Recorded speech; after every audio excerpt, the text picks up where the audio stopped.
Let me ask you a question.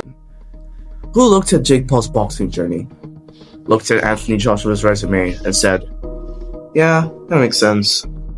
Because this fight didn't just happen by accident. It happened because hype moved faster than reality. And today, we're putting on the detective hat and breaking down why Jake Paul was never ready for Anthony Joshua and why this matchup was a terrible idea from the start. Clue number 1. Jake Paul skips levels. Let's rewind back to Jake Paul's boxing career. Jake Paul didn't start by fighting elite boxers. He fought fellow YouTubers, retired MMA fighters, and smaller, older opponents. Now, that's not an insult. That's fact. And those fights are like practice mode. Anthony Joshua?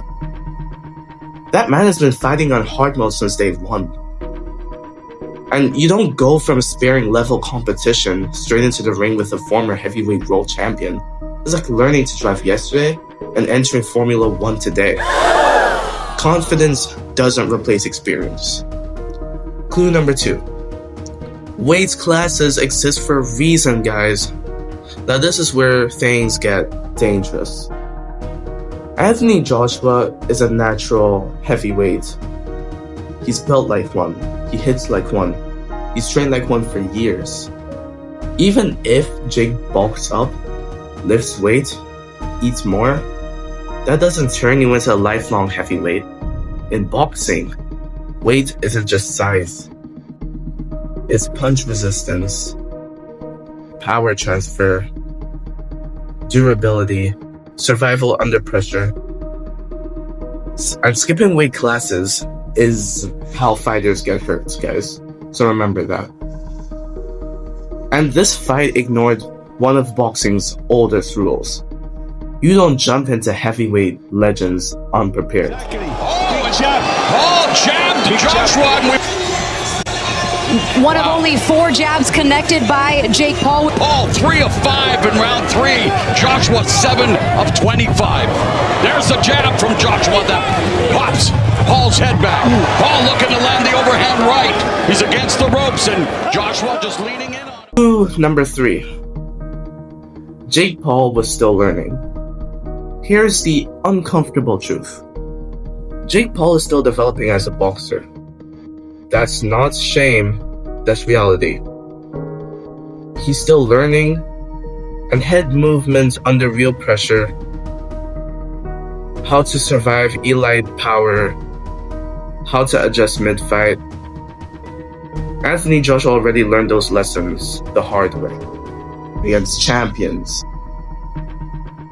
You don't test unfinished skills against finished products. That's not brave.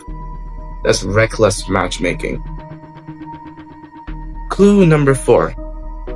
Here's where it gets safer, smarter fight. Now let's be real. Jake Paul had other options. He could have stayed around his experience level, fought people like KSI, fought boxers closer to his size, kept building gradually. These fights make sense. They grow skills, they grow confidence, they grow durability. Jumping straight to Anthony Joshua skips the entire process. And boxing does not forgive shortcuts. Clue number 5. This was about hype, not readiness. Come on, guys. Let's stop pretending. This fight didn't happen because Jake was ready. It happened because the internet would explode, clips would go viral, people would tune in. This was a business decision. But boxing is not a video game. You don't respond, and when hype overrides preparation, the fighter always pays the price. Now here's the final verdict. So no, this isn't hate. This is logic. And Jake Paul wasn't ready. He skipped levels, he ignored the weight realities, and walked into a matchup that demanded years, then a half.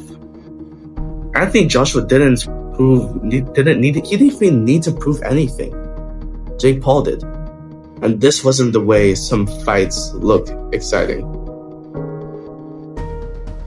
Until you actually think about them, And this one should never have happened.